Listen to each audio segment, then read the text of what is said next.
Hi friends, welcome back to my channel. ಇವತ್ತಿನ blog ಶುರು ಮಾಡ್ತಾ ಇದ್ದೀನಿ. ಹಿಂದಿನ ದಿನ ನಾನ್ ವೆಜ್ ಮಾಡಿದೆ. ಲಾಸ್ಟ್ ಬ್ಲಾಗಲ್ಲಿ ನಾನು ಮೊಟ್ಟೆ ಕೋಳಿ ಸಾರು ಮಾಡಿದೆ ಅಂತ ವಿಡಿಯೋ ಹಾಕಿದ್ದೆ. ಸೊ ನಾನ್ ವೆಜ್ ಮಾಡಿದ್ದೀನಿ. ನೆಕ್ಸ್ಟ್ ಡೇ ಏನು ಮಾಡಬೇಕು ಅಡುಗೆ ಅಂತ ನನಗೆ ಸಡನ್ನಾಗಿ ತಲೆಗೆ ಏನು ಬರೋದಿಲ್ಲ ಪ್ಲ್ಯಾನು. ಸೊ ಹಾಗಿದ್ದಾಗ ಒಂದ್ಸರಿ ಫ್ರಿಡ್ಜ್ ಓಪನ್ ಮಾಡಿದ್ರೆ ತರಕಾರಿ ಏನಿದೆ ಏನಿಲ್ಲ ಅಂತ ನೋಡಿದ ತಕ್ಷಣವೇ ಪಟ್ ಅಂತ ಇದನ್ನು ಮಾಡೋಣ ಅಂತ ಐಡಿಯಾ ಬಂದ್ಬಿಡುತ್ತೆ. ಹಾಗೆ ಕೆಲವೊಂದು ಟೈಮ್ ನಾನು ಆದಷ್ಟು ಅಂದರೆ ಫುಡ್ ಐಟಮ್ಸ್ನ ಫ್ರಿಡ್ಜಲ್ಲಿ ಇಟ್ಟು ಫ್ರೀಸ್ ಮಾಡಿಕೊಂಡು ತಿನ್ನೋದು ಸ್ವಲ್ಪ ರೇರ್ ಅಂತಲೇ ಹೇಳ್ಬೋದು. ಜಾಸ್ತಿ ನನ್ನ ಹತ್ರ ತಿನ್ನೋದಿಲ್ಲ. ಹಾಗಿರುವಾಗ ಏನಾದ್ರು ಕೆಲವೊಂದು ಇಟ್ಟಿದ್ದರೆ ಅದನ್ನು ತೆಗೆದು ನೋಡ್ತೀನಿ. ಈ ದೋಸೆ ಹಿಟ್ಟು ಅದೆಲ್ಲನೂ ಆದಷ್ಟು ನಾನು ಫ್ರಿಡ್ಜಲ್ಲೇ ಇಡ್ತೀನಿ ಅಲ್ವಾ. ಸೊ ಅದನ್ನ ತೆಗ್ದು ನೋಡ್ಬೇಕಾದ್ರೆ ಒಂದು ಸ್ವಲ್ಪ ದೋಸೆ ಹಿಟ್ಟು ಕಾಣಿಸ್ತು. ಸೊ ಓಕೆ, ದೋಸೆ ಹಿಟ್ಟಿದೆ, ಅದ್ರ ಜೊತೆಗೆ ಏನು ಮಾಡ್ಬೋದು, ಸೋಮ್ಗೆ ಒಂದು ಸ್ವಲ್ಪ ದೋಸೆ ಹಿಟ್ಟು ಆ ಥರ ಎಲ್ಲ ದೋಸೆ ಹಾಕ್ಕೊಟ್ರೆ ಇಷ್ಟ ಆಗುತ್ತೆ ಮಾರ್ನಿಂಗ್ ಟೈಮ್ ಬ್ರೇಕ್ಫಾಸ್ಟ್ಗೆಲ್ಲ. ಓಕೆ, ರಾಗಿ ದೋಸೆ ಕೇಳ್ತಾಯಿದ್ರು ಸೋಮ್. ಅದಕ್ಕೆ ಏನು ಮಾಡೋಣ, ಸ್ವಲ್ಪ ಇದೆ ರಾಗಿ ಅಂದರೆ ದೋಸೆ ಹಿಟ್ಟು, ಅದ್ರ ಜೊತೆಗೆ ಪಲ್ಯ ಏನಾದ್ರು ಕಾಂಬಿನೇಷನ್ ಮಾಡೋಣ ಅನ್ನುವಾಗ ಬೀಟ್ರೋಟ್ ಇತ್ತು. ಸೊ ಬೀಟ್ರೋಟ್ ಹಾಕ್ಬಿಟ್ಟು ಮೊಳಕೆ ಕಾಳುಗಳಿದ್ವು, ಮಿಕ್ಸ್ ಮೊಳಕೆ ಕಾಳುಗಳು, ಅದನ್ನು ಹಾಕಿ ಪಲ್ಯ ಮಾಡಿ ರಾಗಿ ದೋಸೆ ಥರ ಮಾಡಿಬಿಡೋಣ ಅಂದ್ಬಿಟ್ಟು ಇವಾಗ ಎಲ್ಲ ಈರುಳ್ಳಿ ಅದೆಲ್ಲ ಕಟ್ ಮಾಡ್ತಾಯಿದ್ದೀನಿ. ಸೊ ಆಲ್ರೆಡಿ ಬೀಟ್ರೋಟ್ ಕಟ್ ಮಾಡಿ ಫ್ರಿಡ್ಜಲ್ಲಿ ಇತ್ತು. ನಾನು ಆದಷ್ಟು ಇವಾಗ ತರಕಾರಿಗಳೇನಂತಂದರೆ ಕಟ್ ಮಾಡಿ ಬೆಂಡೆಕಾಯಿ ಇದೆಲ್ಲನೂ ನಾಳೆ ಮಾಡೋದು ಅನ್ನುವಾಗ ಹಿಂದಿನ ದಿನವೇ ಒಂದಷ್ಟು ತರಕಾರಿಗಳನ್ನೆಲ್ಲ ಕಟ್ ಮಾಡಿ ಇಟ್ಬಿಡ್ತೀನಿ. ಸೊ ಆಗಿರುವಾಗ ಈಸಿ ಆಗುತ್ತೆ. ಇಲ್ಲ ನಾನಾದರೂ ಸರಿ, ಇಲ್ಲ ನಗ್ಮ ಆದರೂ ಸರಿ, ಎಲ್ಲ ಕಟ್ ಮಾಡಿ ಇಟ್ಬಿಟ್ಟಿರ್ತಾಳೆ ತೊಳೆದ್ಬಿಟ್ಟು ಎಲ್ಲನೂ. ನನಗೆ ಮಾರನೇ ದಿನಕ್ಕೆ ಈಸಿ ಆಗುತ್ತೆ ಅಂತ. ಸರಿ, ಇವಾಗ ಮಿಕ್ಸ್ ಕಾಳು, ನನಗೆ ಎಕ್ಸ್ಪೆಷಲಿ ಬೀಟ್ರೋಟ್ ಅಂದರೆ ತುಂಬಾ ಇಷ್ಟ. ಸೊ ಆದ್ದರಿಂದ ಬೀಟ್ರೋಟು ಪಲ್ಯನ ಮಾಡ್ತಾಯಿದ್ದೀನಿ. ಅಂದರೆ 2 in 1 ಆಗೋ ಥರ. ಹಾಗೆ ಚಪಾತಿ ಮಾಡಿಬಿಟ್ಟು ಲಂಚ್ ಬಾಕ್ಸಿಗೆ ಕಟ್ಟೋ ಥರ. ಇಲ್ಲಿ ದೋಸೆ ಮಾಡಿಕೊಟ್ರೆ ಪಲ್ಯ ಆಗುತ್ತೆ, ಆ ಥರ ಮಾಡ್ತಾಯಿದ್ದೀನಿ. ಇನ್ನು ನಾನ್ ವೆಜ್ ನೆನ್ನೆ ಮಾಡಿದ ನಾನ್ ವೆಜ್ಜು ಹಾಗೇನೇ ಇತ್ತು. ರಕ್ಷಿತೇನು ಈ ಗಟ್ಟಿ ಕೋಳಿ ಸಾಂಬಾರು, ನಾಟಿ ಕೋಳಿ ಸಾಂಬಾರು ಆ ಥರ ಎಲ್ಲ ಏನು ಇಷ್ಟಪಡೋದೇ ಇಲ್ಲ. ನಾನೊಬ್ಬಳೇ ಎಷ್ಟು ಅಂತ ತಿನ್ನೋದಕ್ಕೆ ಆಗುತ್ತೆ. ಆದ್ದರಿಂದ ಸಾಂಬಾರು ಹಾಕಿ ಬಿಸಿ ಮಾಡಿ ಇಟ್ಟಿದ್ದೆ. ಇನ್ನು ಕೆಲವ್ರು ಏನು ಮಾಡಿಬಿಡ್ತಾರೆ ಅಂದರೆ ನಾನ್ ವೆಜ್ ಏನೇ ಮಾಡಿರಲಿ ತೆಗ್ದದನ್ನ ಸಾಂಬಾರಾಗಲಿ ಅದನ್ನು ಫ್ರಿಡ್ಜಲ್ಲಿ ಎತ್ತಿಟ್ಬಿಡ್ತಾರಲ್ಲ. ನಾನು ಆ ರೀತಿ ಮಾಡೋದಿಲ್ಲ. ಅದು 2 ದಿನ ಅಂದರೆ ಇವತ್ತಿನ ದಿನ ನಾನು ತಿನ್ನಲ್ಲ ಅಂತ ಅಂದರೆ, ಆದರೂ ನೆಕ್ಸ್ಟ್ ಡೇ ತಿಂತೀನಿ ಅಂತ ಅಂದರೆ, ನೆನ್ನೆ ಮಾಡಿ ಸಾಂಬಾರು ಇವತ್ತು ಅದನ್ನು ಹಾಗೆ ಬೇಯಿಸಿಡ್ತೀನಿ. ಅಂದರೆ ಬೆಳಗ್ಗೆ ಒಂದು ಟೈಮ್ ಅದನ್ನು ಬಿಸಿ ಮಾಡಿರ್ತೀನಿ, ಮತ್ತು ಸಂಜೆ ಇನ್ನೊಂದು ಟೈಮ್ ಬಿಸಿ ಮಾಡಿರ್ತೀನಿ. ನಾಳೆಗೆ ಬೇಕಿದ್ರೆ ಅದನ್ನು ತಿಂತೀನಿ. ನನಗೆ ಅದು ಇನ್ನೂ ತುಂಬ ಇಷ್ಟ ಆಗುತ್ತೆ. ಅಂದರೆ ನಾನು ಹೇಳ್ತಾರೆ ತಂಗ್ಳ ಸಾಂಬಾರು ಆದಷ್ಟು ಅದು ನಂಗೆ ತುಂಬ ಇಷ್ಟ ಆಗುತ್ತೆ ಅಂತ. ಫ್ರಿಡ್ಜಲ್ಲಿ ಎತ್ತಿಟ್ಬಿಟ್ರೆ ಅದ್ರ ಟೇಸ್ಟ್ ಎಲ್ಲ ಹೊರಟೋಗ್ಬಿಡುತ್ತೆ. ಅದಕ್ಕೋಸ್ಕರ ನಾನು ಆದಷ್ಟು ಅದನ್ನು ಫ್ರಿಡ್ಜಲ್ಲಿ ಯಾವುದೇ ಕಾರಣಕ್ಕೂ ಇಡೋದು ಇಲ್ಲ. ಇಟ್ಟರೆ ಅಷ್ಟಾಗಿ ನನಗೆ ಇಷ್ಟನೂ ಆಗೋದಿಲ್ಲ ಅದಕ್ಕೆ. ಹಾಗೆ ಇವಾಗ ಬೀಟ್ರೋಟ್ ಪಲ್ಯಕ್ಕೆ ಮಸಾಲೆ ಬಂದುಬಿಟ್ಟು ತೆಂಗಿನಕಾಯಿ ತುರಿ, ಮತ್ತು ಒಂದು ಅರ್ಧ ಈರುಳ್ಳಿ, ಮತ್ತು ಒಂದು ಸ್ವಲ್ಪ ಶುಂಠಿ, ಒಂದು ಸ್ವಲ್ಪ ಬೆಳ್ಳುಳ್ಳಿ, ಒಂದು ಸ್ವಲ್ಪ ಸಾಂಬಾರು ಪೌಡರು, ಒಂದೇ ಒಂದು ಟೊಮೊಟೊ ಜಾಸ್ತಿ ಹಾಕೋದಿಲ್ಲ. ಹಾಕಿದ್ರೆ ಅದೊಂಥರ ಹುಳಿ ಥರ ಆಗಿಬಿಡುತ್ತೆ ಪಲ್ಯ. ಅದಕ್ಕೋಸ್ಕರ ನಾನು ಅಂದರೆ ಸಾಗುಗೆ ನಾನು ಆದಷ್ಟು ಟೊಮೊಟೊ ಜಾಸ್ತಿ ಹಾಕೋದೇ ಇಲ್ಲ. ಒಂದೇ ಟೊಮೊಟೊ ಹಾಕ್ತೀನಿ ತರಕಾರಿ ಸಾಗುಗೆಲ್ಲ ಅದಕ್ಕೂ. ಆದ್ದರಿಂದ ಒಂದು ಟೊಮೊಟೊ ಹಾಕಿ ಸಾಂಬಾರು ಪೌಡರ್ ಹಾಕ್ಬಿಟ್ಟು ರುಬ್ಬಿಟ್ಟು ನುಣ್ಣಗೆ ಇವಾಗ ಇದಕ್ಕೆ ಮಿಕ್ಸ್ ಮಾಡ್ತಾಯಿದ್ದೀನಿ. ಏನಾಗುತ್ತೆ ಅಂದರೆ ಮಿಕ್ಸ್ ಕಾಳುಗಳು ಮೊಳಕೆ ಬಂದಿರೋದ್ರಿಂದ ಅದು ಸ್ವೀಟ್ ಇರುತ್ತೆ, ಇದು ಸ್ವೀಟ್ ಇರುತ್ತೆ. ಸೊ ಆದ್ದರಿಂದ ತುಂಬಾ ಚೆನ್ನಾಗಿರುತ್ತೆ ಟೇಸ್ಟು. ಎಕ್ಸ್ಪೆಷಲಿ ನನಗೆ ಈ ಪಲ್ಯ ಅಂತಂದರೆ ಅಕ್ಕಿ ರೊಟ್ಟಿ ಜೊತೆ ತುಂಬ ಇಷ್ಟ ಆಗುತ್ತೆ. ಸುಮಾರು ಜನ ನನಗೆ ಕಮೆಂಟ್ನಲ್ಲಿ ಕೇಳ್ತಾಯಿದ್ರು, ನಿಖಿತಾ ನೀವು ಅಕ್ಕಿ ರೊಟ್ಟಿ ಮಾಡ್ತಿರಲ್ವ, ನೆನೆ ಹಾಕ್ಬಿಟ್ಟು ಅದಕ್ಕೆ ಅನ್ನ ಮಿಕ್ಸ್ ಮಾಡಿ ರೊಟ್ಟಿ ಬೆಳೆದ್ಬಿಟ್ಟು ಮಾಡ್ತಿರಲ್ಲ, ಅದನ್ನು ನಾವು ಟ್ರೈ ಮಾಡಿದ್ವಿ. ಆದರೆ ನಮಗೆ ಅದು ಬೆಳೆಯೋಕ್ಕಾಗಲ್ಲ, ಮತ್ತು ಎದಾಳ್ತಾನೂ ಇರಲಿಲ್ಲ. ಹೇಗೆ ಮಾಡ್ತೀರಾ ನೀವು, ಇನ್ನೊಂದು ಸರಿ ತೋರಿಸಿ ಅಂತ ಹೇಳಿ. ಯಾವಾಗಲಾದ್ರು ನಾನು ಇವಾಗ ಒಂದು ಸ್ವಲ್ಪ ರೇಷನ್ ಅಕ್ಕಿ ಖಾಲಿ ಆಗಿಬಿಟ್ಟಿದೆ, ಅದಕ್ಕೋಸ್ಕರ ನಾನು ಮಾಡ್ತಾಯಿಲ್ಲ. ನಾನು ಅದು ರೇಷನ್ ಅಕ್ಕಿನಲ್ಲೇ ಮಾಡೋದು, ಬೇರೆ ಇನ್ಯಾವ ಅಕ್ಕಿನಲ್ಲೂ ಅಷ್ಟು ಚೆನ್ನಾಗಿ ಬರೋದಿಲ್ಲ ರೊಟ್ಟಿ. ಅದಕ್ಕೋಸ್ಕರ ರೇಷನ್ ಅಕ್ಕಿ ತರಿಸ್ಕೊಂಡು ಆಮೇಲೆ ಯಾವಾಗಲಾದ್ರು ಒಂದು ಸಲ ಮಾಡಿ ತೋರಿಸ್ತೀನಿ. ಇವಾಗ ದೋಸೆ ಹಿಟ್ಟು ಒಂದು ಸ್ವಲ್ಪ ಇತ್ತಲ್ಲ, ಅದಕ್ಕೆ ಫಸ್ಟ್ ಏನು ಮಾಡ್ತಾಯಿದ್ದೀನಿ, ಒಂದು ಅರ್ಧ ಬೌಲಷ್ಟು ಗೋಧಿ ಹಿಟ್ಟು, ಮತ್ತು ಒಂದು ಅರ್ಧ ಬೌಲಷ್ಟು ರಾಗಿ ಹಿಟ್ಟು, ಹಾಗೆ ಈ ಮಿಕ್ಕಿತ್ತಲ್ಲ ಒಂದು 2-3 ದೋಸೆ ಆಗೋಷ್ಟು ಮಾಮೂಲಿ ದೋಸೆ ಹಿಟ್ಟಿತ್ತಲ್ಲ ಅದನ್ನು ಹಾಕಿ ರುಚಿಗೆ ತಕ್ಕಷ್ಟು ಉಪ್ಪು ಹಾಕ್ಬಿಟ್ಟು ಇವಾಗ ಅದನ್ನು ಫುಲ್ಲು ಮಿಕ್ಸ್ ಮಾಡ್ತಾಯಿದ್ದೀನಿ. ಇದು ಹೆಂಗೆ ಅಂದರೆ ಏನೇ ಮಿಕ್ಸ್ ಮಾಡಿದರೂ ಅದು ರಾಗಿ ಹಿಟ್ಟು ಹಾಕಿರೋದ್ರಿಂದ ರಾಗಿ ದೋಸೆ ಥರನೇ ಬರುತ್ತೆ. ಸೊ ಯಾವುದೋ ಒಟ್ಟಿನಲ್ಲಿ 3 ಹಿಟ್ಟನ್ನು ಮಿಕ್ಸ್ ಮಾಡೋ ಅಕ್ಕಿ ಹಿಟ್ಟು, ಮತ್ತು ಗೋಧಿ ಹಿಟ್ಟು, ಮತ್ತು ರಾಗಿ ಹಿಟ್ಟು 3 ಹಿಟ್ಟು ಮಿಕ್ಸ್ ಮಾಡಿ ಮಾಡೋ ಥರ ಆಯಿತು. ಚೆನ್ನಾಗಿ ಬರುತ್ತೆ. ಇನ್ನು ನಾನು ಈ ಥರ ರೊಟ್ಟಿ ಮಾಡೋದಂದರೆ ರೊಟ್ಟಿ ಹಂಚು ಬರುತ್ತಲ್ಲ ಅದರಲ್ಲೇ ಸಪ್ರೇಟ್ ಹಾಕ್ತೀನಿ. ಇವತ್ತು ರೊಟ್ಟಿ ಹಂಚಲ್ಲಿ ಬೇಡ, ದೋಸೆ ಹಂಚಲ್ಲೇ ಹಾಕೋಣ ಅಂತ. ಈ ದೋಸೆ ಹಂಚಲ್ಲಿ ಯಾಕೆ ನಾನು ಈ ಥರ ಹಾಕಲ್ಲ ಅಂತಂದರೆ, ದೋಸೆ ಹಂಚು ಏನು ಸಪ್ರೇಟಾಗಿ ದೋಸೆ ಮಾಡೋಕ್ಕೆ ಅಂತಲೇ ಇಟ್ಕೊಂಡಿದ್ದೀವಿ, ಅದು ಹಾಳಾಗಿಬಿಡುತ್ತೆ ಅಂತ ಹೇಳ್ಬಿಟ್ಟು ನಾನು, ಯಾಕೆಂದರೆ ಈ ಮಗ್ಚಕಾಯಿನ ಬಳಸೋದ್ರಿಂದ ಸೊ ಹಿಂಗೆ ಮಗ್ಚಕಾಯಲ್ಲಿ ರೊಟ್ಟಿ ಎತ್ತಕ್ಕೆ ಅಂತ ಹೋಗ್ತೀವಲ್ವ, ಆವಾಗ ಎಲ್ಲಿ ಅದು ಸ್ಕ್ರ್ಯಾಚ್ ಥರ ಆಗಿಬಿಟ್ಟು ದೋಸೆ ತವ ಹಾಳಾಗ್ಬಿಡುತ್ತೆ ಅಂದ್ಬಿಟ್ಟು ನಾನು ಆದಷ್ಟು ಅವಾಯ್ಡ್ ಮಾಡ್ತೀನಿ. ಆದರೆ ಇವತ್ತು ದೋಸೆ ತವ ಒಂದು ಸ್ವಲ್ಪ ಸ್ಕ್ರ್ಯಾಚ್ ಥರ ಆಗಿಬಿಡ್ತು. ಇವಾಗೆಲ್ಲ ರೊಟ್ಟಿ ಮಾಡಿ ಇನ್ನೇನು ಇನ್ನೇನು ಚಪಾತಿನೂ ಕೂಡ ನಗ್ಮ ಬಂದು ಚಪಾತಿನೂ ಕೂಡ ಲಟ್ಟಿಸ್ತಾಯಿದ್ದು. ಸರಿ ಅಂದ್ಬಿಟ್ಟು ಇದಾದಮೇಲೆ ಒಂದೆರಡು 3 ಚಪಾತಿ ಲಂಚ್ ಬಾಕ್ಸಿಗೆ ಕಟ್ಟೋದು ನಾನು ಯೂಶ್ವಲಿ ನಾರ್ಮಲಾಗಿ. ಆ ಚಪಾತಿ ಬೇಯಿಸಾದ್ಮೇಲೆ ನನಗೆ ಇನ್ನೊಂದು ಸರಿ ರೊಟ್ಟಿ ಹಾಕ್ಕೊಡೋಕ್ಕೆ ಅಂತ ಹೇಳ್ಬಿಟ್ಟು ತವಾ ಬಿಸಿ ಮಾಡಿದಾಗ ಸ್ವಲ್ಪ ಅದು ಸ್ಕ್ರ್ಯಾಚ್ ಆಗಿಬಿಡ್ತು. ನಂಗೆ ಅದೇ ಬೇಜಾರಾಗ್ತಿತ್ತು, ಅಯ್ಯೋ ಇಷ್ಟು ದಿನದಿಂದ ಎಷ್ಟು ಚೆನ್ನಾಗಿರೋ ಅದು ದೋಸೆ ತವಾನ ಇಟ್ಕೊಂಡಿದ್ದೀನಿ, ಸ್ಕ್ರ್ಯಾಚ್ ಆಗಿಬಿಡ್ತಲ್ಲ ಅಂತ. ಸೊ ಇನ್ನೂ ಸುಮಾರು ಜನ ನನಗೆ ನಿಖಿತಾ ದೋಸೆ ಹಂಚಿನ ತವಾ ಇದು ಕೊಡಿ ಲಿಂಕು ಅಂತ. ನನಗೆ ಅದು ಲಿಂಕ್ ಸಿಗ್ತಾ ಇಲ್ಲ. ಸುಮಾರು ಜನ ಕೇಳ್ತಾ ಇದ್ರಿ ನನಗೆ, ನಿಖಿತಾ ಇದ್ದರೆ ಕೊಡಿ ಅಂತ ಹೇಳಿ. ಖಂಡಿತ ನಾನು ಹುಡುಕ್ತೀನಿ, ಏನಾದ್ರು ಸಿಕ್ಕಿದ್ರೆ ನಾನು ಬೇಕಿದ್ರೆ ಹಾಕ್ತೀನಿ.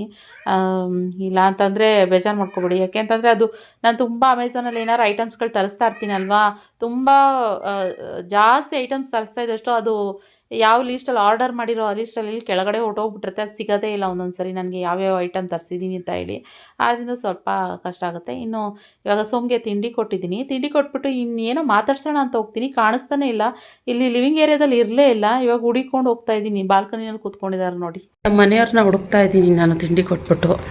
ಎಲ್ಲಿ ಬಂದು ಕೂತ್ಕೊಂಡವ್ರೆ, ಅದು ಈ ಡೋರ್ನ ಲಾಕ್ ಮಾಡಿಕೊಂಡು ಕೂತ್ಕೊಂಡವ್ರೆ. ಯಾಕೆ ಅಂತ ಕೇಳಿ. ಯಾಕೆ ಸೋ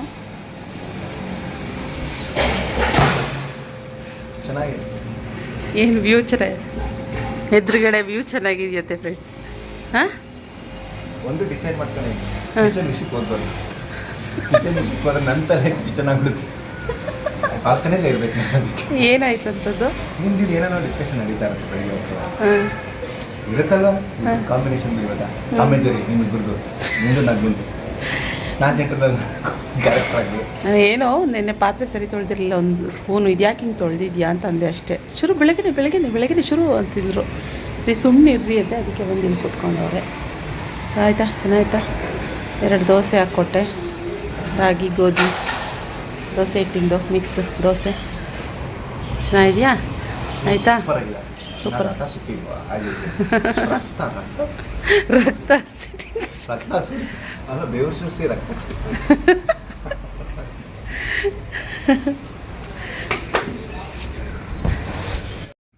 ಸೋಮಂತೂ ಹೇಳಿದ್ರು ಬೆವರರಿಸಿ ರಕ್ತ ಸೋಸಿ ಏನೋ ಬೀಟ್ರೋಟ್ ಪಲ್ಯ ಅಂತ ಏನೇನೋ ಹೇಳ್ತಾಯಿದ್ದಾರೆ. ಈ ಕಡೆ ನೋಡಿ, ನನ್ನ ಮಗಳು ಬೀಟ್ರೋಟ್ ಲಿಪ್ ಬಾಮ ತಗೊಂಡು ನನಗೆ ಗೊತ್ತಿಲ್ದಂಗೆ ಹೆಂಗೆಲ್ಲ ಹಚ್ಕೊಂಡು ಮುಖ ಮುತ್ತಿಗೆಲ್ಲ ಆಂಜನೇಯನ ಮುತ್ತಿ ಥರ ಮಾಡಿಕೊಂಡು ಹೇಗೆಲ್ಲ ಆಟ ಆಡ್ತಾವಳೆ ಅಂತ ಒಂಚೂರು ಯಾಮಾರಿದ್ರೆ ಏನು ಕತೆ ಆಗುತ್ತೆ ಅಂತ ನೋಡಿ ಫ್ರೆಂಡ್ಸ್.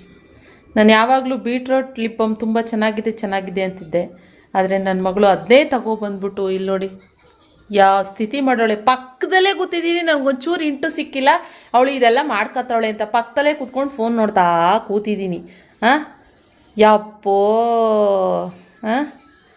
ಅಲ್ಲಿ ನೋಡಿ, ಎಷ್ಟು ಚೆನ್ನಾಗಿ ಮಸಾಜ್ ಮಾಡ್ಕೊತಾವಳೆ ಕೈನ. ಸುಂದ್ರಾಂಗಿ, ನಡಿಯವ ತಾಯಿ, ಸ್ನಾನ ಮಾಡೋಂತೆ ನಡಿಯೇ. ಖುಷಿಯಮ್ಮ,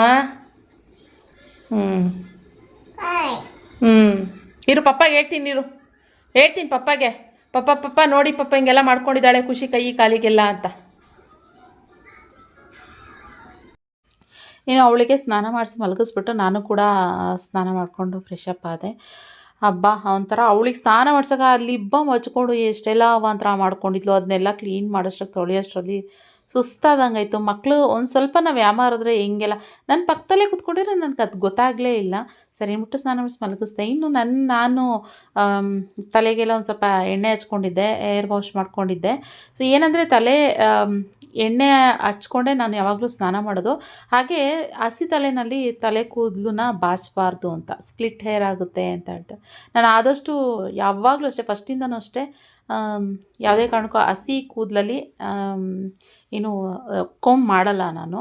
ಸೊ ಇವಾಗಿನ ಪೂಜೆ ಮಾಡೋಣ ಅಂತ ಅನ್ಕೋತಾ ಇದ್ದೆ. ಅಷ್ಟರಲ್ಲಿ ಯಾರು ಫೋನ್ ಮಾಡಿದ್ರಪ್ಪ ನನಗೆ. ಸರಿ ಫೋನಲ್ಲಿ ಮಾತಾಡಿಕೊಂಡು ದೀಪ ಹಚ್ತಾ ಇದ್ದೀನಿ, ಫೋನ್ ಮಾಡಲಾ ಆಮೇಲಿಂದ ಅಂತ. ಹಿಂಗೆ ಏನಾದರೂ ಮಾಡಬೇಕು ಅನ್ನುವಾಗ ಒಬ್ರು ಯಾರಾದ್ರು ಫೋನ್ ಮಾಡ್ತಾ ಇರ್ತಾರೆ.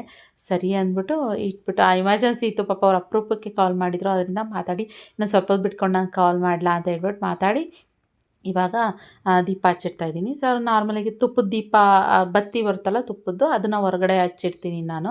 ಸೊ ಅದೇನಿಲ್ಲ, ಒಂದು 10ರಿಂದ 15 ನಿಮಿಷ ಉರಿಯುತ್ತೆ ಅಷ್ಟೇ. ಜಾಸ್ತಿ ಟೈಮೆಲ್ಲ ಏನು ಉರಿಯೋದಿಲ್ಲ, ಅಂದರೆ ಅರ್ಧ ಗಂಟೆ 1 ಅವರ್ ಆ ಥರ ಇಲ್ಲ. ನನ್ನ ಪ್ರಕಾರ ಒಂದು 15 ನಿಮಿಷ ಅಂತ ಅನ್ಕೊತೀನಿ ಟೈಮು. ಒಟ್ನಲ್ಲಿ ನಾನು ದೀಪ ಹಚ್ಚಿ ಕೂತ್ಕೊಂಡು ಒಂದು ಸ್ವಲ್ಪ ಹೊತ್ತು ಸಮಾಧಾನವಾಗಿರ್ತೀನಲ್ವ, ಅಲ್ಲಿವರೆಗೂ ದೀಪ ಉರಿತಾನೇ ಇರುತ್ತೆ.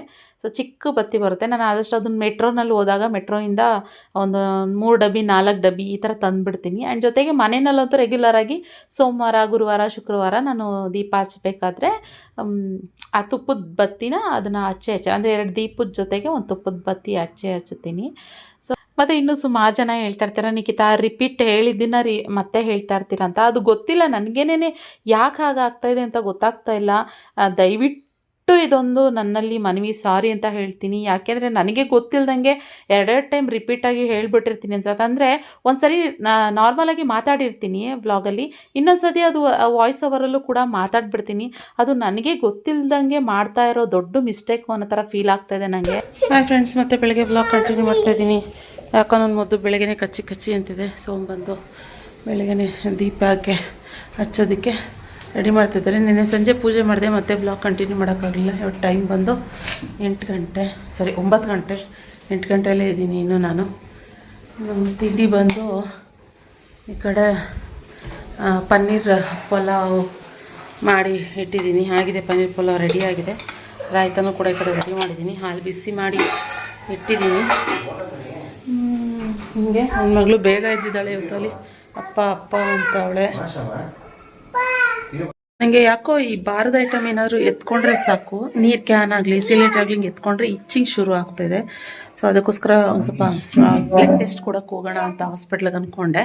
ಹೋಗೋಕ್ಕೂ ಮುಂಚೆ ಫಸ್ಟು ನಾನು ಮನೆಯಲ್ಲೇ ಟೆಸ್ಟ್ ಮಾಡಿ ಆಮೇಲೆ ಬೇಕಿದ್ರೆ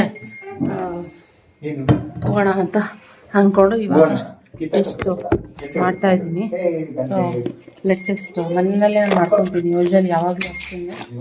ಖುಷಿಗೆ ಅಂದರೆ ಶುಗರ್ ಟೆಸ್ಟು ಮನೆಯಲ್ಲೇ ಮಾಡ್ಕೊತೀನಿ.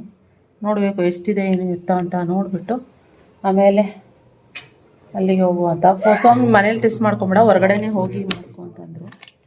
ಆದರೆ ಹಾಸ್ಪಿಟಲ್ಗೆ ಹೋಗಿ ಇಲ್ಲೇ ಮಾಡ್ಕೊಳ್ಳೋಣ ಅಂತ ಮಾಡ್ಕೊತಾ ಇದ್ದೀನಿ.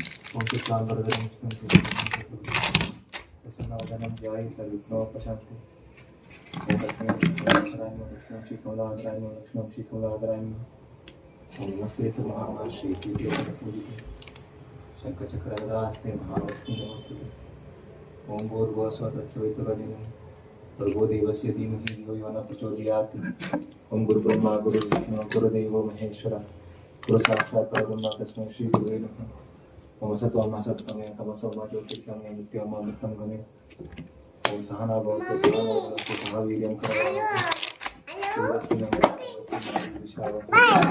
ओम शांति ओम त्र्यंबकं यजामहे सुगन्धिं पुष्टिवर्धनम् उर्वारुकमिव वन्दनं ओम त्र्यंबकं यजामहे सुगन्धिं पुष्टिवर्धनम् उर्वारुकमिव वन्दनं ओम त्र्यंबकं यजामहे सुगन्धिं पुष्टिवर्धनम् उर्वारुकमिव वन्दनं ओम नमालिकदेशानन्दकी श्रीमन्नारायण विष्णुवासुदेव विरक्षः ओम बुद्धिर्बलं यशोधैर्यं निर्भयत्वम् आयुर्वेद आचार्य वाक्कृतं च हनुमान् स्मरणात् ನನ್ನ ಮಗಳಂತೂ ನನಗೆ ಕೂತ್ಕೊಂಡು ಅದು ಬ್ಲಡ್ ಚೆಕಪ್ ಮಾಡ್ಕೊಳ್ಳೋಕ್ಕೆ ಬಿಡ್ತಾರಿಲ್ಲ. ಇನ್ನು ಪೂಜೆ ಮಾಡ್ತಾಯಿದ್ರಲ್ವ, ಸೊ ಅವ್ರಿಗೂ ಡಿಸ್ಟರ್ಬ್ ಆಗ್ಬೋದು. ಮೇ ಬಿ ಇವಳು ಬಿಡ್ತಾ ಇಲ್ಲಲ್ಲ ಅಂದ್ಬಿಟ್ಟು ಸರಿ ಟ್ರೈಪಾಡ್ಗೆ ಹಾಕಿ ಇವಾಗ ಬ್ಲಡ್ ಟೆಸ್ಟ್ ಮಾಡ್ಕೊತಾ ಇದ್ದೀನಿ. ಸೊ ಪರವಾಗಿಲ್ಲ, ಕಂಟ್ರೋಲಲ್ಲಿ ಬರ್ತಾಯಿದೆ ನನಗೆ ಬ್ಲಡ್ ಶುಗರ್ ಅದೇನಿದೆ ಅದು. ನಾನು ಅವಾಗವಾಗ ಇಲ್ಲೇ ಚೆಕ್ ಮಾಡ್ಕೊತಾ ಇದ್ದೀನಿ. ಅದಲ್ಲ, ಸೋಮ್ಗೆ ಏನಿದ್ರು ಇದು ಮ್ಯಾನ್ಯುವಲ್ ಅಂತಾರೆ, ಇದೇನು ಮನೆಯಲ್ಲಿ ಟೆಸ್ಟ್ ಮಾಡ್ಕೊಳ್ಳೋದಿಲ್ಲ ಲೆಕ್ಕಲ್ಲ ನಿಖಿತ. ಏನೇ ಇದ್ರೂ ಹೊರಗಡೆ ಹೋಗಿ ನೀನು ಲ್ಯಾಬಿಗೆ ಟೆಸ್ಟಿಗೆ ಕೊಡ್ತೀಯಲ್ಲ ಅದೇ ಸರಿ. ಅದು ನೀನು ಹೋಗಿ ಅಲ್ಲೇ ಟೆಸ್ಟ್ ಮಾಡಿಸು ಒಂದ್ಸರಿ. ಅಂದರೆ ಇದು ಮಾಡ್ಕೋಬಾರ್ದಂತಲ್ಲ, ನಾರ್ಮಲ್ ಮಾಡ್ಕೋತಾ ಇರು. ಆದರೆ ಅಟ್ಲೀಸ್ಟ್ ಒಂದು 2 ಮಂತ್ಸಿಗೆ ಒಂದ್ಸರಿ, ಇಲ್ಲ 1 ಮಂತಿಗೆ ಒಂದ್ಸರಿ, ಇಲ್ಲ ಒಂದು 3 ಮಂತ್ಸಿಗೆ ಒಂದ್ಸರಿ ಈ ಥರ ಹೋಗಿ ಹೊರಗಡೆ ಟೆಸ್ಟ್ ಮಾಡಿಸ್ಕೊಂಬರ್ಬೇಕು ನೀನು ಅಂತ ಹೇಳ್ತಾನೆ ಇದ್ರು. ನಾನು ಇನ್ನೇನಕ್ಕೆ ಹೊರಗಡೆ ಹೋಗೋದು, ಇಲ್ಲೇ ಮನೆಯಲ್ಲೇ ಮಾಡ್ಕೊತಿರ್ರಿ, ಎಷ್ಟು ಬರುತ್ತೆ ನೋಡ್ತೀನಿ ಅಂತ ಹೇಳ್ಬಿಟ್ಟು ಚೆಕ್ ಮಾಡ್ಕೊತಾ ಇದ್ದೀನಿ. ಓಕೆ, ಇವಾಗ ಬೇಸಿಗಾಗಿ ಟೆಸ್ಟ್ ಮಾಡಿಕೊಂಡೆ 140 ತೋರಿಸ್ತು, ಇನ್ನೊಂದ್ಸರಿ 150 ತೋರಿಸ್ತಾ ಇದೆ. ಅದರಿಂದ ಬೇಡ ಹೋಗಿ ತೋರಿಸ್ಕೊಂಡು ಬಾ, ಇಲ್ಲೇ ನಮ್ಮನೆ ಹತ್ರನೇ ಇದೆ ಹಾಸ್ಪಿಟಲು, ಬ್ಲಡ್ ಟೆಸ್ಟ್ ಇಲ್ಲೇ ಹೋಗು. ಅಲ್ಲಿ ಇನ್ನೊಂದು ಕಡೆ ಇದೆ, ಅಲ್ಲೇನು ಬೇಡ, ಅಭಿಕ್ಷಾ ಅಂತದ್ದು ಅಲ್ಲೇನು ಬೇಡ ಅಂತ ಹೇಳಿದ್ರು. ಅದಕ್ಕೋಸ್ಕರ ಇವಾಗ ಹೋಗ್ಬಿಟ್ಟು ಹೇಗೋ ನಾನು ಬರೀ ನೀರು ಮಾತ್ರ ಕುಡ್ದಿದ್ದೀನಿ, ಇನ್ನೂ ಏನೋ ತಿನ್ನೋದು ಸೇವನೆ ಮಾಡಿಲ್ಲ. ಅದರಿಂದ ಹೋಗಿಲ್ಲ ಟೆಸ್ಟ್ ಮಾಡಿಸ್ಕೊಂಡು ಬಂದ್ಬಿಡು ಅಂತ ಹೇಳಿದ್ರು. ಯಾಕೆಂದರೆ ಇಚ್ಚಿಂಗ್ ಆಗುತ್ತೆ, ತುಂಬಾ ಇಚ್ಚಿಂಗ್ ಆಗ್ತದೆ. ಏನಾದ್ರು ನೀನು ನೀರು ಕ್ಯಾನ್ ತಂದರು, ಆ ನೀರು ಕ್ಯಾನ್ ಎತ್ಕೊಂಬಂದು ಇಟ್ಟಿದ್ದಕ್ಕೆ ಅಷ್ಟೇ ಫುಲ್ಲು ಇದೆಲ್ಲ ಸುಮ್ಮನೆ ಕಡ್ತಾ ನೆವೆ ಅಷ್ಟೇ. ಆದರೆ ಏನು ರ್ಯಾಷಸ್ ಅದೆಲ್ಲ ಏನೂ ಬರಲ್ಲ, ನೆವೆ ಅಷ್ಟೇ. ಅದಕ್ಕೋಸ್ಕರ ಒಂದ್ಸರಿ ಡಾಕ್ಟರ್ ಚೆಕಪ್ ಮಾಡಿಸೋಣ ಅಂತ ಹೇಳಿ. ಮತ್ತು ತುಂಬ ದಿನ ಆಯಿತು, ಅಲ್ಲೊಂದು 6 ತಿಂಗಳಾಯ್ತು ಬ್ಲಡ್ ಟೆಸ್ಟ್ ಮಾಡಿಸಿ. ಮನೇಲಿ ಮಾಡ್ಕೊತಾ ಇರ್ತೀನಿ, ನಾರ್ಮಲ್ ಇರುತ್ತೆ, ಆದರೂ ಒಂದ್ಸರಿ ಟೆಸ್ಟ್ ಮಾಡಿಸೋಣ ಅಂತ ಹೇಳಿ ಇವಾಗ ಇಲ್ಲೇ ಹೋಗಿ ಟೆಸ್ಟ್ ಮಾಡಿಸ್ಕೊಂಡು ಬಂದುಬಿಡ್ತೀನಿ. ಹೊರಡೋಷ್ಟರಲ್ಲಿ ಇಲ್ಲೇ ಅಲ್ಲ, ಪಟ್ಟಂತ ಗಾಡಿ ತೊಗೊಂಡೋಗಿ ಟೆಸ್ಟ್ ಮಾಡಿಸಿ ಬಂದ್ಬಿಡ್ತೀವಿ. ನನ್ನ ಮಗಳು ನೋಡ್ತಾವಳೆ. ಸುಂದ್ರಿ ಇವತ್ತು ಬೇಗ ಎದ್ಬಿಟ್ಟೈತಿ. ತಿಂಡಿ ಹಾಕ್ಕೊಟ್ಬಿಡ್ತೀನಿ ಫಸ್ಟು. ಸೋಮ್ ರೆಡಿ ಆದರು, ಪೂಜೆ ಮಾಡಿದ್ರು. ರೆಡಿಯಾಗಿ ಇವಾಗ ಪನ್ನೀರ್ ಪಲಾವ್ ರೆಡಿ ಇದೆ, ಅವ್ರಿಗೆ ಹಾಕಿ ಕೊಟ್ಟು ಆಮೇಲೆ ನಾವು ಕೂಡ ಹೋಗಿ ಬರುವ. ಇನ್ನು ಇವತ್ತಿನ ಬೆಳಗಿನ ಬ್ರೇಕ್ಫಾಸ್ಟಿಗೆ ಪನ್ನೀರ್ ಪಲಾವ್ ಮಾಡಿದ್ದೆ, ಸ್ವಲ್ಪನೇ ಮಾಡಿದೆ. ನನಗೆ ಇತ್ತೀಚೆಗೆ ಏನೋ ಗೊತ್ತಿಲ್ಲ, ಮೊದಲು ಪಲಾವ್ ಅಂದರೆ ಸಾಕು ಎಷ್ಟು ಇಷ್ಟ ಆಗ್ತಾಯಿತ್ತು. ಇತ್ತೀಚೆಗೆ ಪಲಾವ್ ಮಾಡಿದ್ರೆ ತಿನ್ನಬೇಕು ಅಂತ ಅನ್ನಿಸ್ತಾನೆ ಇಲ್ಲ. ಅದರಲ್ಲೂ ಇವತ್ತು ಪನ್ನೀರ್ ಪಲಾವ್ ಮಾಡಿದೆ. ನಮ್ಮ ಸೋಮ್ಗೆ ಪನ್ನೀರು, ಮಶ್ರೂಮ್ ಅದೆಲ್ಲ ಇಷ್ಟ ಆಗುತ್ತಲ್ಲ. ಇನ್ನೂ ಒಂದು ಅಂದರೆ ಪನ್ನೀರ್ ಪಲಾವ್ ಮಾಡಿದಾಗ ನನಗೆ ಪಟ್ ಅಂತ ಜ್ಞಾಪಕ ಬರೋದು ನನ್ನ ತಮ್ಮ, ನಮ್ಮ ರಿಷಿ. ನಮ್ಮ ರೆಗ್ಯುಲರ್ ವ್ಯೂವರ್ಸ್ ಇದ್ದರೆ ಎಲ್ರಿಗೂ ಗೊತ್ತಿರ್ತಾರೆ, ರಿಷಿಗೆ ಪನ್ನೀರ್ ಪಲಾವ್ ಅಂದರೆ ತುಂಬ ಇಷ್ಟಪಡ್ತಾನೆ ಅಂತ. ಅದು ಮಾಡುವಾಗಲೆಲ್ಲ ನನಗೆ ನನ್ನ ತಮ್ಮ ತುಂಬ ಜ್ಞಾಪಕ ಬರ್ತಾಯಿದ್ದ. ಅಯ್ಯೋ ಅವ್ನು ಇದ್ದಿದ್ದರೆ ನನ್ನ ತಮ್ಮಗೆ ಬಿಸಿ ಪನ್ನೀರ್ ಪಲಾವ್ ಕೊಟ್ಟರೆ ಹೊಟ್ಟೆ ತುಂಬ ತಿಂದಿರೋನು ಅನ್ನೋ ಥರ ಅನಿಸ್ತಾ ಇದೆ. ಅದರಲ್ಲೂ ಫೋನ್ ಮಾಡಿ ಬೇರೆ ಕೇಳ್ತಿದ್ದ, ಅಕ್ಕ ಪನ್ನೀರ್ ಪಲಾವ್ ಹೆಂಗೆ ಮಾಡೋದು ಹೇಳು, ನಾನು ಮಾಡಿಕೊಂಡು ತಿಂತೀನಿ ಅಂತ ಹೇಳ್ತಾ ಇದ್ದೆ. ಯಾಕೆಂದರೆ ಇವಾಗ ಚಂದನ ಆಷಾಢ ಆಗಿರೋದ್ರಿಂದ ಚಂದನನ ಆಷಾಢಕ್ಕೆ ಕರ್ಕೊಂಡೋಗಿದ್ದಾರೆ, ಒಂದು ವಾರ ಅಟ್ಲೀಸ್ಟು ಅವ್ರ ಅಮ್ಮನ ಮನೆಯಲ್ಲಿ ಇರೋ ಥರ. ಆದ್ದರಿಂದ ಇವಾಗ ದರ್ಶನೇ ಅಡುಗೆ ಮಾಡ್ತಾ ಇರೋದು, ಮತ್ತು ಹುಡುಗರೇನೆ ಮಾಡ್ಕೊಂಡು ತಿಂತಾ ಇದ್ದಾರಲ್ಲ, ಅದಕ್ಕೋಸ್ಕರ ಅಕ್ಕ ಮಶ್ರೂಮ್ ಪಲಾವ್ ಮಾಡೋದು ಹೆಂಗೆ, ಜೊತೆಗೆ ಇದ್ರ ಪಲಾವು ಅದೇ ಪನ್ನೀರ್ ಪಲಾವ್ ಮಾಡೋದು ಹೆಂಗೆ ಅಂತ ಕೇಳ್ತಾ ಇದ್ದ, ಹೇಳ್ಕೊಟ್ಟೆ ಅವನಿಗೆ. ಇನ್ನು ಇಲ್ಲಿ ಹಾಸ್ಪಿಟಲಿಗೆ ಬಂದಿದ್ದೀನಿ ಬ್ಲಡ್ ಟೆಸ್ಟ್ ಕೊಡಲಿಕ್ಕೆ ಅಂತ. ಓಕೆ, ಇವಾಗ ಬ್ಲಡ್ ಟೆಸ್ಟ್ ಕೊಟ್ಬಿಟ್ಟು ಬಂದೆ. ಅದು ಸಣ್ಣ ಟೈಪ್ ಇಲ್ಲ ಅಂದರೆ ದೊಡ್ಡ ಟೈಪ್ ಹಾಕಿದ್ದಾರೆ, ಖಾಲಿ ಆಗ್ಬಿಟ್ಟಿದ್ದಂತೆ, ಏನೋ ಆರ್ಡ್ರ್ ಮಾಡಿದಾರಂತೆ ಅಂತ ಹಾಕಿದ್ರು. ಬ್ಲಡ್ ಜಾಸ್ತಿ ಬರ್ತಾ ಇತ್ತು. ನಾನು ಅವಾಗಲೇ ಇಲ್ಲಿ ಚುಚ್ಚಿ ಮನೇಲಿ ಮಾಡ್ಕೊಂಡಲ್ಲ, ಅದು ಕೂಡ ಹಂಗೇನೆ ಪೇಯ್ನ್ ಆಗ್ತಿತ್ತು, ತುಂಬ ಬ್ಲಡ್ ಬರ್ತಾನೆ ಇತ್ತು. ಅಪ್ಪ ಇಲ್ಲಿ ಈಸಿಯಾಗಿ ತೆಗೆದ್ರು ಅವ್ರ ಬ್ಲಡ್. ಬೇರೆ ಹಾಸ್ಪಿಟಲಲ್ಲಿ ಟೇಪ್ ಹಾಕಿ ಏನೇನೋ ಸರ್ಕಸ್ ಮಾಡ್ತಾರೆ, ಇಲ್ಲಿ ಈಸಿಯಾಗಿ ತೆಗೆದ್ರು. ಓಕೆ, ನಮಗೇನು ಹೆಲ್ಪರ್ ಬಂದಿಲ್ಲ, 9:30 ಆಗೋಯ್ತು. ಶಿಮಾ ಸೈಲೆಂಟಾಗಿ ನೋಡಿ, ನಾನು ಹೊರಗಡೆ ಹೋದ್ರೆ ಸೈಲೆಂಟಾಗಿ ಇರ್ತಾಳೆ. ಅದೇ ಇವಾಗ ಅವರಪ್ಪ ಹೊರಡ್ಲಿ ಹೆಂಗೆ ಅಳಕ್ಕೆ ಶುರು ಆಯ್ತಾಳೆ ಗೊತ್ತಾ. 200 ರೂಪೀಸ್ ಇಸ್ಕೊಂಡೋಗಿದೆ, 100 ರೂಪೀಸ್ ಅಂತ ಟೆಸ್ಟ್ ಮಾಡೋಕ್ಕೆ. ಇನ್ನು 1.5 ಅವರ್ ನಾನು ತಿಂಡಿ ತಿಂದಾದ್ಮೇಲೆ 1.5 ಅವರ್ ಬಿಟ್ಕೊಂಡು ಬನ್ನಿ ಅಂತ ಹೇಳಿದ್ದಾರೆ. ಇನ್ನು 1.5 ಅವರ್ ಬಿಟ್ಕೊಂಡು ಹೋಗುಮ. ಫಸ್ಟು ಹೊಟ್ಟೆಗೇನಾದರೂ ಹಾಕೋತೀನಿ ಫಸ್ಟು. ನನ್ನ ಮಗ ಇವತ್ತು ಯಾಕೋ ಕಾಲೇಜಿಗೆ ಹೋಗಿಲ್ಲ, ತುಂಬ ಹುಷಾರಿಲ್ಲಂತೆ, ಮಲ್ಕೊಂಡಿದ್ದಾನೆ, ತಲೆನೋವು ಅಂತ ಸಿಕ್ಕಾಪಟ್ಟೆ, ಅದಕ್ಕೆ ಹೋಗಿಲ್ಲ. ಮಲ್ಕೊಂಡವನೇ, ಅವನಿಗೂ ಎಬ್ಬಿಸಿ ತಿಂಡಿ ಕೊಡಬೇಕು. ಫ್ರೆಂಡ್ಸ್, ಇನ್ನೊಂದು ಟೈಮ್ ಇವಾಗ ಹೋಗ್ಬಿಟ್ಟು ಬ್ಲಡ್ ಕೊಟ್ಟು ಬಂದೆ. 12 o'clock ಆಗಿತ್ತು. ಅಯ್ಯೋ ನಮ್ದೇನು 11 o'clockಲ್ಲೇ ನಿಂತೈತೆ ಟೈಮ್. ಅಲ್ಲಿ ಶೆಲ್ ಡೌನ್ ಆಗಿದೆಯೇನೋ, 11:10 ನಿಂತ್ಕೊಂಡೈತೆ. ಇವಾಗಲೇ 12 ಮೇಲೆ ಆಗೋಯ್ತು. ನಾನು 10:30 ಮೇಲೆ 10:30 ಆಗಿತ್ತು ತಿಂಡಿ ತಿಂದೇಳಿ. 12 ಗಂಟೆ, 12:29, 12:30 ಹೋಗಿ ಕೊಟ್ಟು ಬಂದೆ. ರಿಪೋರ್ಟ್ ಬರುತ್ತೆ ಏನಾಯ್ತು ಅಂತ ಅನ್ನೋದು ನೋಡಬೇಕು. ಮತ್ತು ಡಾಕ್ಟರ್ನ ನೋಡಿಕೊಂಡು ಕನ್ಸಲ್ಟ್ ಮಾಡೋಣ ಅಂತ ಅಂದ್ಕೊಂಡಿದ್ದೀನಿ. ಸಂಜೆ ಯಾಕೋ ಗೊತ್ತಿಲ್ಲ, ನನಗೆ ಆ ಕೆಲಸ ಮಾಡೋದಕ್ಕೆ ಇಂಟ್ರೆಸ್ಟೇ ಇರಲಿಲ್ಲ. ಆ್ಯಂಡ್ ಜೊತೆಗೆ ಬ್ಲಾಗ್ ಮಾಡೋಕ್ಕೂ ಕೆಲವೊಂದು ಟೈಮ್ ಹಂಗೇನೇನೆ ಅಲ್ವಾ, ಮನೆಯಲ್ಲಿ ನಮ್ಮ ಮನಸ್ಥಿತಿಗಳು ಕೂಡ ಯಾವ್ಯಾವ ಟೈಮಲ್ಲಿ ಚೇಂಜ್ ಆಗ್ತಾ ಇರುತ್ತೆ, ಒಂದೇ ಥರ ಇರೋದಿಲ್ಲ ಸಿಚುವೇಶನ್ಗಳು ಕೂಡ. ಆದ್ದರಿಂದ ನನಗೆ ಬ್ಲಾಗ್ ಮಾಡಬೇಕು ಅನ್ನೋ ಥರ ಏನೂ ಅನ್ನಿಸ್ಲೇ ಇಲ್ಲ. ಮತ್ತು ನೆಕ್ಸ್ಟ್ ಅವತ್ತಿನ ದಿನ ಎಲ್ಲ ಮಾಡಲೇ ಇಲ್ಲ ನಾನು. ನೆಕ್ಸ್ಟ್ ಡೇ ಮತ್ತೆ ಬೆಳಗ್ಗೆ ಬ್ಲಾಗ್ ಕಂಟಿನ್ಯೂ ಮಾಡ್ತಾಯಿದ್ದೀನಿ ನಾನು. ಸೋಮ್ಗೆ ಚಪಾತಿ ಮಾಡಿಕೊಟ್ಟಿದ್ದೆ, ಹಾಗೆ ಸ್ವಲ್ಪ ದೋಸೆ ಹಿಟ್ಟು ಹಾಗೆ ಮಿಕ್ಕಿರೋದಿತ್ತು, ದೋಸೆ ಹಾಕ್ಕೊಟ್ಟೆ. ಸೋಮ್ಗೆ ತಿಂಡಿ ಕೊಟ್ಬಿಟ್ಟು ಹಾಗೆಯೇ ನಾನು ಒಂದು ಸ್ವಲ್ಪ ಹೊತ್ತು ಮಾತಾಡ್ತಾ ಕೂತ್ಕೊಂಡಿದ್ದೆ. ಕುಶಿಮಾ ಇನ್ನೂ ಎದ್ದಿರಲಿಲ್ಲ. ನನಗೆ ಬರೋ ಹೆಲ್ಪರ್ ಕೂಡ ಅವರು ಲೇಟಾಗುತ್ತೆ ಅಂತ ಹೇಳಿದರು. ಇನ್ನು ಏನು ಗೊತ್ತಾ, ಬೆಳಗ್ಗೆ ಎದ್ದಾಗ ನಮ್ಮಿಬ್ರಿಗೂ ಇವಾಗಲೇ ಒಂದು ಸ್ವಲ್ಪ ಟೈಮ್ ಸಿಗೋದು ಅಂತ ಅನಿಸುತ್ತೆ. ಕೆಲವೊಂದು ಟೈಮು ತಿಂಡಿ ತಿನ್ಬೇಕಾದ್ರೆ ಮಾತಾಡ್ಕೊಂಡು ಕೂತ್ಕೊತೀನಿ. ಇನ್ನು ಸೋಮ್ಗೆ ಹಂಗಲ್ಲ, ಸೋಮ್ಗೆ ಏನಂತಂದರೆ ಅವರು ಸ್ನಾನ ಮಾಡಿಕೊಂಡು ಪೂಜೆ ಮಾಡಿದ್ರು ಅಂದರೆ ರೆಡಿ ಆದರೆ ಸಾಕು ಟಿಪ್ ಟಾಪಾಗಿ. ಇನ್ನು ಅವ್ರಿಗೆ ಆಫೀಸ್ ಕಡೆನೇ ಗಮನ, ಮನೆ ಕಡೆಯವ್ರಿಗೆ ಗಮನನೇ ಇರಲ್ಲ. ಏನೇ ಮಾತಾಡಬೇಕು ಅಂದರೆ ನಿಖಿತ ಸಂಜೆ ಬಂದು ಮಾತಾಡೋಣ ಅಂತ ಹೇಳ್ತಾರೆ. ನಾನು ಅದಕ್ಕೆ ಸೋಮ್ಗೆ ಹೇಳಿದೆ, ಅಲ್ಲ ಸೋಮ್, ಬೆಳಗ್ಗೆ ನೋಡಿದ್ರು ಸಿಗಲ್ಲ ಮಾತಿಗೆ, ಸಂಜೆ ಬರ್ತೀರಾ, ಒಂದು ಅರ್ಧ ಗಂಟೆ ಇರ್ತೀರಾ, ಮಗಳನ್ನ ವಾಕ್ ಅಂತ ಕರ್ಕೊಂಡು ಹೋಗ್ತೀರಾ, ಆಲೇ ಮತ್ತೆ ಬ್ಯಾಡ್ಮಿಂಟನ್ ಆಡೋಕೆ ಹೋಗ್ತೀರಾ, ಮತ್ತೆ ಬರ್ತೀರಾ, ಊಟ ಮಾಡ್ತೀರಾ, ಮಲ್ಕೊತೀರಾ. ಇದೇ ಆಗೋಗ್ಬಿಟ್ಟಿದೆ, ಮಾತಾಡೋಕ್ಕೆ ಸಿಗಲ್ವಲ್ರಿ ಅಂತ ಹೇಳ್ತಾರೆ. ಅಟ್ಲೀಸ್ಟ್ ಆಫೀಸಲ್ಲಿರುವಾಗ ಫೋನಲ್ಲಿ ಮಾತಾಡೋಣ ಅಂತಂದರೆ ಮೀಟಿಂಗು ಅದು ಇದು ಅಂತಾರೆ. ಈ ಕೆಲವೊಂದು ಟೈಮು ಎಷ್ಟು ಬ್ಯುಸಿ ಆಗಿಬಿಟ್ಟಿರ್ತಾರೆ ಅಂತ ಅಂದರೆ ಈ ಗಂಡು ಮಕ್ಕಳು, ಅಂದರೆ ನಮ್ಮಂಥ ಈ ಗಂಡಂದಿರು ಹೆಣ್ಮಕ್ಳಿಗೆ ಮಾತಾಡೋದಕ್ಕೆ ಅಂದರೆ ಏನಾದ್ರು ಹೇಳ್ಕೊಬೇಕಂತಂದರೆ ಪರ್ಸ್ನಲಿ ಮಾತಿಗೂ ಸಿಗಲ್ಲ. ಮೊದಲಾದರೆ ನಮ್ಮಮ್ಮ ಇದ್ದರು, ನಮ್ಮಮ್ಮನ ಜೊತೆ ಮಾತಾಡ್ಕೊಂಡು ಒಂದಷ್ಟು ಏನೇನಾಗಲೇ ಇತ್ತು ಮನಸ್ಸಲ್ಲಿ ಅದೆಲ್ಲ ಹೇಳ್ಕೊತಾ ಇದ್ದೆ. ಇವಾಗ ಒಂದು ಅಮ್ಮನೂ ಇಲ್ಲ. ಎಷ್ಟು ಒಂಥರ ಬೇಜಾರು ಅನಿಸುತ್ತೆ ಗೊತ್ತಾ, ಎಷ್ಟು ಮಿಸ್ ಮಾಡ್ಕೋತಾ ಇದ್ದೀನಿ ಅನ್ನೋ ಥರ ಫೀಲ್ ಆಗುತ್ತೆ. ಈ ಖುಷಿಮಾಗೆ ಹಾಗೆ ಟಿ ವಿ ಹಾಕ್ಕೊಟ್ಟಿದ್ದೆ, ಅದರಲ್ಲಿ ಆ ಗ್ಯಾಲರಿನಲ್ಲಿ ಈ ಈ ಫ್ಲವರ್ದು ಎಷ್ಟು ಚೆನ್ನಾಗಿ ಬರ್ತಿತ್ತು ಫೋಟೋ. ನಂಗೆ ತುಂಬ ಇಷ್ಟ ಆಯಿತು. ನಾನು ಫೋಟೋ ತೆಗಿತಾ ಇದ್ದೆ, ಓಕೆನಾ, ವೀಡಿಯೋ ಮಾಡ್ತಾಯಿದ್ದೀನಿ.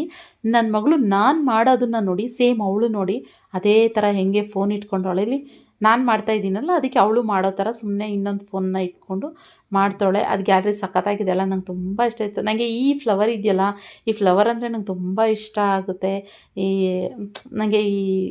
ನನಗೆ ಗ್ರೀನ್ರಿ ಅಂದರೆ ತುಂಬ ಇಷ್ಟ. ಗಾರ್ಡ್ನಿಂಗ್ ಮಾಡಬೇಕಂತಂದರೆ ಇನ್ನೂ ತುಂಬ ಇಷ್ಟ. ಅದರಲ್ಲಿ ಈ ಥರ ಎಲ್ಲ ಹೂವುಗಳೆಲ್ಲ ಹಾಕಿದ್ರೆ ನನಗೆ ತುಂಬಾ ಖುಷಿ ಅಂತ ಅನಿಸುತ್ತೆ. ನೋಡೋಣ ಅದೆಲ್ಲ ಯಾವಾಗ ಈಡೇರುತ್ತೆ ಅಂತ ನಾನು ವೆಯ್ಟ್ ಮಾಡ್ತಾಯಿದ್ದೀನಿ. ಇನ್ನು ಅದಾದಮೇಲೆ ಮಂಡಕ್ಕಿ ತಂದಿದ್ದು ಹಾಗೇ ಇತ್ತು. ಇವಾಗ ಏನಾದ್ರು ಒಂದಷ್ಟು ಸ್ನ್ಯಾಕ್ಸ್ ಅಂತ, ಈವ್ನಿಂಗ್ ಸ್ನ್ಯಾಕ್ಸ್ ಅಂತ ಏನಾದ್ರು ಇರಲೇಬೇಕಲ್ವ, ಅದಕ್ಕೋಸ್ಕರ ಸೋಮವಾರಷ್ಟರಲ್ಲಿ ಒಂದು ಸ್ವಲ್ಪ ಈವ್ನಿಂಗ್ ಸ್ನ್ಯಾಕ್ಸ್ ಥರ ಮಾಡಿಟ್ಬಿಡೋಣ ಅಂದ್ಬಿಟ್ಟು ಇವಾಗ ಮಂಡಕ್ಕಿ ಉಸ್ಲಿ ಮಾಡಿಡ್ತಾಯಿದ್ದೀನಿ. ಅದಕ್ಕೆ ನಾರ್ಮಲಾಗಿ ಎಣ್ಣೆ ಮತ್ತು ಕಡಲೆ ಮತ್ತು ಹುರ್ಗಡ್ಲೆ ಮತ್ತು ಕಡಲೆ ಬೀಜ, ಬೆಳ್ಳುಳ್ಳಿ ಜಜ್ಜಿಬಿಟ್ಟು, ಬೆಳ್ಳುಳ್ಳಿ, ಕರಿಬೇವಿನ ಸೊಪ್ಪು ಜೊತೆಗೆ ಒಣಮೆಣ್ಸಿನ್ಕಾಯಿ ಎಲ್ಲನೂ ಎಣ್ಣೆಯಲ್ಲಿ ಚೆನ್ನಾಗಿ ಫ್ರೈ ಮಾಡ್ತಾಯಿದ್ದೀನಿ. ಇದು ಇಡ್ಬೋದು, ಇದು ತುಂಬ ದಿನಗಟ್ಲೆನೂ ಕೂಡ ಇಡ್ಬೋದು ಮಂಡಕ್ಕಿ ಉಸ್ಲಿ. ಕೆಲವರು ಅವಲಕ್ಕಿನಲ್ಲೂ ಕೂಡ ಮಾಡ್ತಾರೆ. ಅಂದರೆ ಅವಲಕ್ಕಿ ಅಂದರೆ ತೆಳು ಅವಲಕ್ಕಿ ಬರುತ್ತಲ್ಲ ಅದರಲ್ಲಿ ಮಾಡ್ತಾರೆ.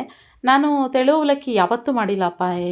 ಇದೇ ಅಲ್ಲ, ಹುರಿದ್ಬಿಟ್ಟು ಅದೇ ಲಾಸ್ಟ್ ಟೈಮ್ ತೋರಿಸ್ತಿದ್ದೆ ನೋಡಿ, ಎಣ್ಣೆಯಲ್ಲಿ ಫ್ರೈ ಮಾಡಿಬಿಟ್ಟು ಗಟ್ಟಿ ಅವಲಕ್ಕಿಲಿ ಮಾಡಿದ್ದೀನಿ. ತೆಳು ಅವಲಕ್ಕಿನಲ್ಲಿ ಯಾವತ್ತೂ ಮಾಡಿಲ್ಲ ನಾನು. ಇವಾಗ ನಮ್ಮಮ್ಮನೂ ಅಷ್ಟೇ, ಚಳಿಗಾಲ ಬಂದರೆ ನಮ್ಮಮ್ಮ ಇದನ್ನು ನನಗೆ ಮಾಡಿಕೊಡ್ತಾಯಿದ್ರು ಮನೆಯಲ್ಲಿ. ನಮ್ಮ ಸೋಮ್ಗೆ ಎಸ್ಪೆಷಲಿ ಇದನ್ನು ಮಾಡಿಕೊಡ್ತಾಯಿದ್ರು. ಸೋಮ್ಗೆ ತುಂಬ ಇಷ್ಟ ಇದು. ಅವ್ರಿಗೆ ಅವಲಕ್ಕಿನೂ ಇಷ್ಟ, ಇದೂ ಇಷ್ಟ. ಇದಕ್ಕೊಂದು ಸ್ವಲ್ಪ ಅರಿಶಿನ, ರುಚಿಗೆ ತಕ್ಕಷ್ಟು ಉಪ್ಪು, ಆಮೇಲೆ ಸ್ವಲ್ಪ ಶುಗರು ಇದೆಲ್ಲ ಹಾಕಿ ಆ ಮಂಡಕ್ಕಿ ಏನು ಬರುತ್ತೆ ಅದಕ್ಕೆ ಮಿಕ್ಸ್ ಮಾಡಿಬಿಟ್ಟು ಇಟ್ಟರೆ ತುಂಬ ಚೆನ್ನಾಗಿರುತ್ತೆ. ಸೊ ಆಫೀಸಿಂದ ಬಂದಿದ ತಕ್ಷಣವೇ ನಮ್ಮ ಮನೆಯವರು ಇದನ್ನು ಹಾಕ್ಕೊಂಡು ಒಂದು ಸ್ವಲ್ಪ ತಿಂದ್ಬಿಡ್ತಾರೆ. ಅವ್ರಿಗೊಂದು ಸ್ವಲ್ಪ ಸಮಾಧಾನ ಅಂತ ಅನಿಸುತ್ತೆ. ಅಟ್ಲೀಸ್ಟ್ ಕೆಲಾಕ್ಸು ಅದು ಇದು ತಿನ್ನೋದಕ್ಕಿಂತ ಒಂದು ಸ್ವಲ್ಪ ತಿಂತಾರೆ. ನಾನು ಇದನ್ನು ಹಂಗೆ ತಿನ್ನೋಕ್ಕೆ ಇಷ್ಟ ಆಗೋಲ್ಲ. ನನಗೆ ಕಾಫಿ ಇದ್ದರೆ ಮಾತ್ರ, ಕಾಫಿ ಟೀ ಇದ್ದರೆ ಮಾತ್ರ ಮಂಡಕ್ಕಿ ತಿನ್ನೋಕ್ಕೆ ತುಂಬ ಇಷ್ಟಪಡ್ತೀನಿ. ಚುರುಮುರಿನೂ ಮಾಡ್ಬೋದು ಈ ಮಂಡಕ್ಕಿಲಿ, ಚೆನ್ನಾಗಿರುತ್ತೆ ಅಲ್ವ ಇದೆಲ್ಲ ಮಾಡೋದಕ್ಕೆ. ಅದಕ್ಕೆ ಮಾಡಿಟ್ಬಿಡ್ತಾಯಿದ್ದೀನಿ. ಒಂದು ಪ್ಯಾಕೆಟ್ ಇತ್ತು, ಪ್ಯಾಕೆಟಲ್ಲಿ ಇದಕ್ಕೆ ಹಾಕಿ ಮಿಕ್ಸ್ ಮಾಡಿ ಫುಲ್ ಕಂಪ್ಲೀಟಾಗಿ ಒಂದು ಟೈಟ್ ಕಂಟೈನರ್ನಲ್ಲಿ ಹಾಕಿ ಎತ್ತಿಟ್ಬಿಟ್ರೆ ಚುರುಮುರಿನೂ ರೆಡಿ ಆಯಿತು ಫ್ರೆಂಡ್ಸ್. ಸೊ ಇಷ್ಟಾಗಿತ್ತು. 2-3 ದಿನ ವ್ಲಾಗ್ ಆಗಿತ್ತು ಅಂತ ಅಂದ್ಕೊತೀನಿ ನಾನು. ಕಂಟಿನ್ಯೂಸ್ ಆಗಿ ಸ್ವಲ್ಪ ಕ್ಲಿಪ್ಪಿಂಗ್ ನಾನು ನಿಮ್ಮ ಜೊತೆ ಶೇರ್ ಮಾಡ್ಕೊಂಡಿದ್ದೆ, ಇಷ್ಟಿಷ್ಟ ಆಯಿತು ಅಂತ ಹೇಳಿ. ಆ್ಯಂಡ್ ಇವತ್ತಿನ ವ್ಲಾಗ್ನೂ ನಾನು ಇಲ್ಲಿಗೆ ಎಂಡ್ ಮಾಡ್ತೀನಿ. ಇವತ್ತಿನ ವ್ಲಾಗಿನ ನಿಮ್ಗೆ ಒಂದು ಸ್ವಲ್ಪ ಇಷ್ಟ ಆಗಿರೋ ಒಂದು ಲೈಕ್ ಮಾಡಿ. ಮತ್ತು ನಾನು ಇನ್ನೊಂದು ಹೊಸ ವ್ಲಾಗ್ನೊಂದಿಗೆ ಸಿಗ್ತೀನಿ. Thank you for watching. Bye.